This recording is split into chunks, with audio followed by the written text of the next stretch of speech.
Big Boss reality show.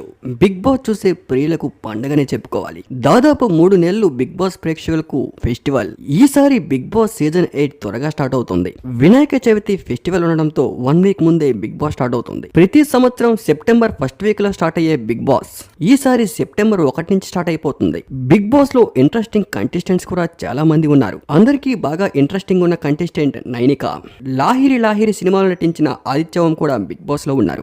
ఇప్పటికే నైనిక, ఆదిత్య ఓం entries కూడా అయిపోయాయి. అన్నపూర్ణ స్టూడియోలో షూటింగ్ కొనసాగుతూ ఉంది.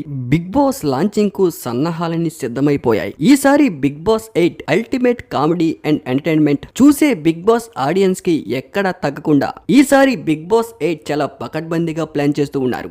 బిగ్ బాస్ లోకి వెళ్లే కంటెస్టెంట్స్ కొత్త వాళ్ళైనప్పటికీ ఈసారి బిగ్ బాస్ 8 లోకి వెళ్లే కంటెస్టెంట్స్ చాలా మందికి తెలియదు. ఈసారి బిగ్ బాస్ నాన్ స్టాప్ లేకపోవడంతో దాదాపు బిగ్ బాస్ ఆడియన్స్ అందరూ కూడా ఎప్పుడెప్పుడు బిగ్ బాస్ వస్తుందని కళ్ళు కాయలు కాచలా ఎదురు చూశారు. కానీ ఆ రోజు రానే వచ్చేసింది. దాదాపు 2 రోజుల్లో బిగ్ బాస్ స్టార్ట్ కానుంది. ఇప్పటికే అన్నపూర్ణ స్టూడియోలో షూటింగ్స్ శరవేగంగా కొనసాగుతూ ఉన్నాయి. ఒక్కొక్క కంటెస్టెంట్స్ ప్రోమోలు కూడా రెడీ అయిపోయాయి. కొంతమంది ప్రోమోలు ఎమోషనల్ గా ఉంటే మరికొంతమంది ప్రోమోస్ ఎంటర్టైన్మెంట్ గా, కామెడీగా, లైఫ్ ని ఇన్స్పిరేషన్ గా తీసుకునే ప్రోమోలు కూడా చాలానే ఉన్నాయి. ఈసారి బిగ్ బాస్ 8 సీజన్ దద్దరిల్లిపోయేది గ్యారంటీ అంటూ నాగార్జున గారు ఇప్పటికే క్లారిటీ ఇచ్చేశారు. మరిన్ని బిగ్ బాస్ అప్డేట్స్ కోసం ఈ ఛానల్ ని సబ్స్క్రైబ్ చేసుకోండి.